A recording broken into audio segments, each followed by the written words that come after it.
Dober dan, en lep kolesarski pozdrav. Jaz sem se odpravil na eno vožnjo do morja in sem se odločil, da vam povem nekaj malega o tem, kako izgleda kolesarjenje s specialko pri 50 plus letih in pri 100 plus kilogramih.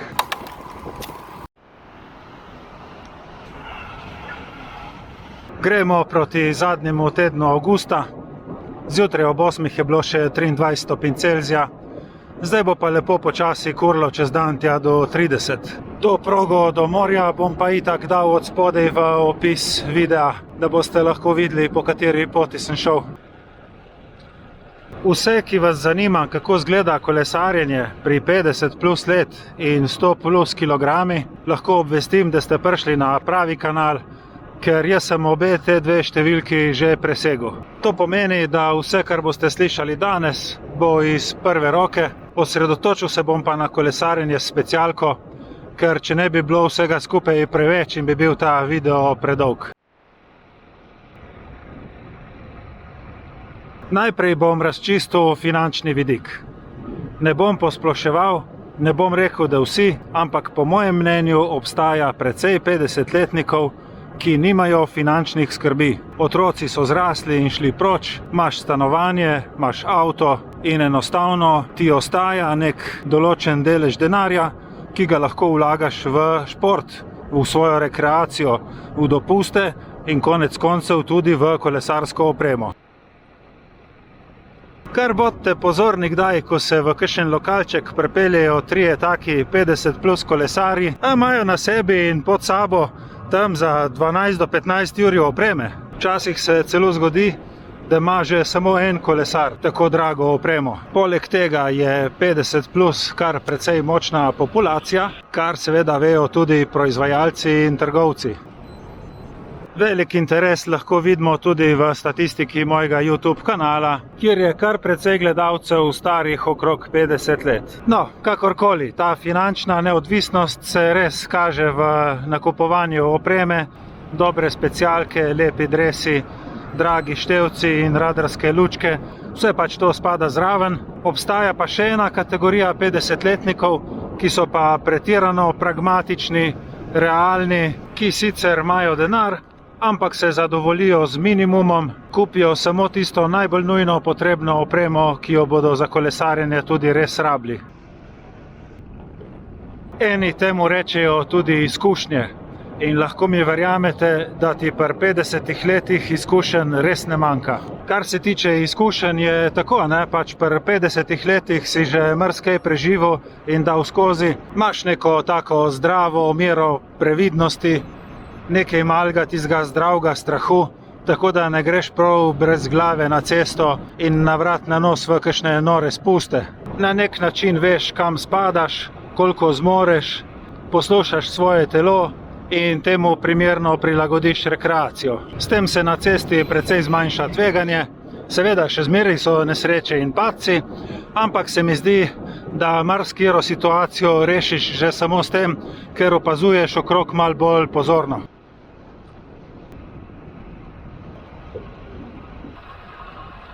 Opazil pa sem, da lahko pri 50 plus letih hitro postaneš godrnjač.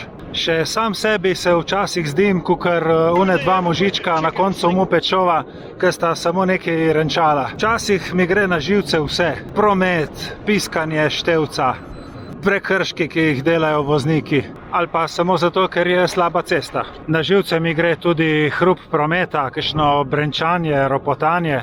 Boh ne daj pa, da ne bi slučajno kaj pokalo in škripalo v koleso, ker tisto pa potem čisto znorim. In enostavno takrat moram se prav potruditi, da vse to odmislim in se posvetim kolesarjenju, ker če ne, imaš cel izlet uničen.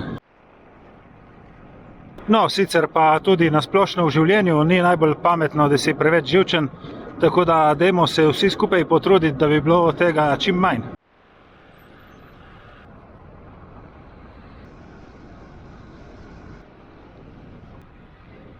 Ali pa vidiš, tudi to me razjezi. Pridemo v Marino Julijo in kar naenkrat prepovedano za kolesarje, ne moreš iti pogledati do plaže, ma dajmo, no, kam smo prišli. Lej, iz principa ne grem peš gor, ni variante. Grem tle v sosednjo Marino Novo, sem prepričan, da tam lahko še zmeraj vidim morje, tudi brez teh norih prepovedi.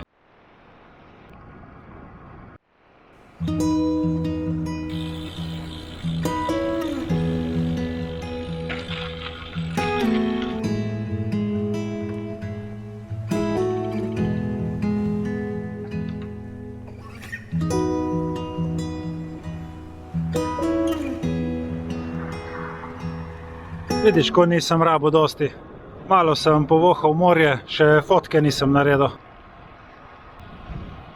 Ampak vseeno, tudi če smo psihično malo manj zdržljivi, je pa fizično kar precej kolesarjev, ki so tudi po 50. letu še kar suvereni na cesti.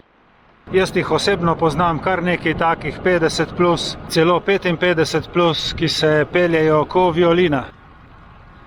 Eden od njih tle v Novi Gorici ima prvo mesto na skoraj vseh najtežjih klancih.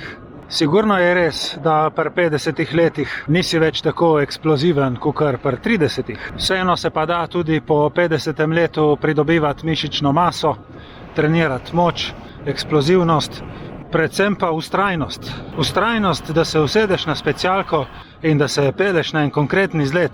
Kdor je začetnik, normalno mora najprej osvojiti 30-kilometrske kroge, pa potem 50, 70, ampak ko te neha rit bolet in ko lahko ene 4 ure sediš na kolesu, veste, kaj pomeni 4 ure na specialki?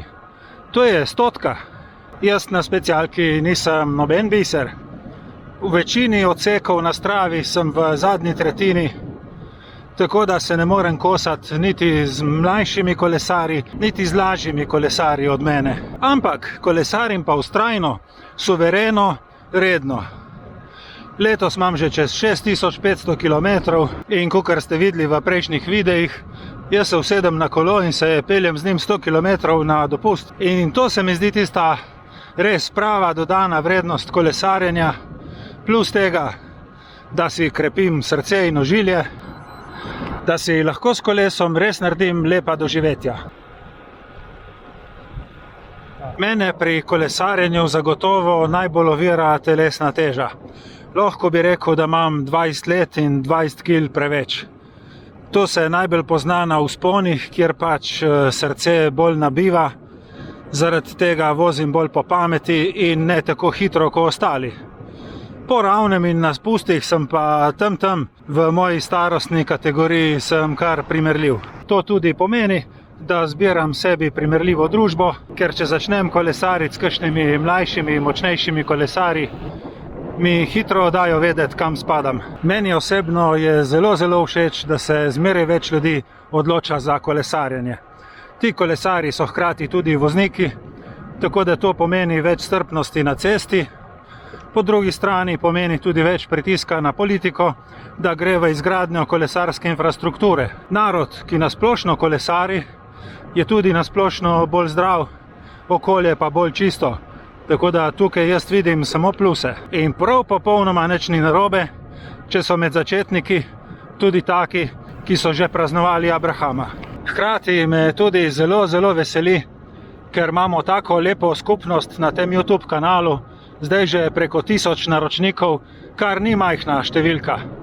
In vidim, kako ljudje sprašujejo, jih zanima, iščejo nasvete, iščejo ideje. In na drugi strani imamo tiste stare, izkušene mačke, ki z rokava stresajo odgovore, da včasih prav ne morem verjeti, kaj vse eni ljudje vejo.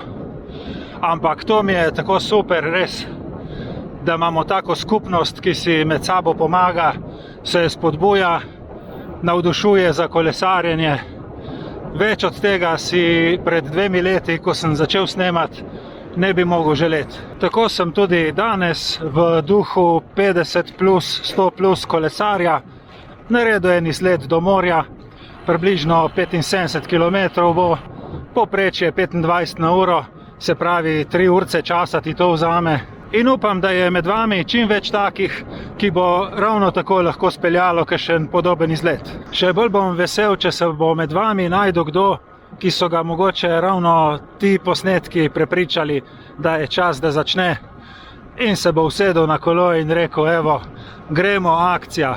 Jaz vam prav vsem želim srečno vožnjo in čim več lepih in varnih kilometrov.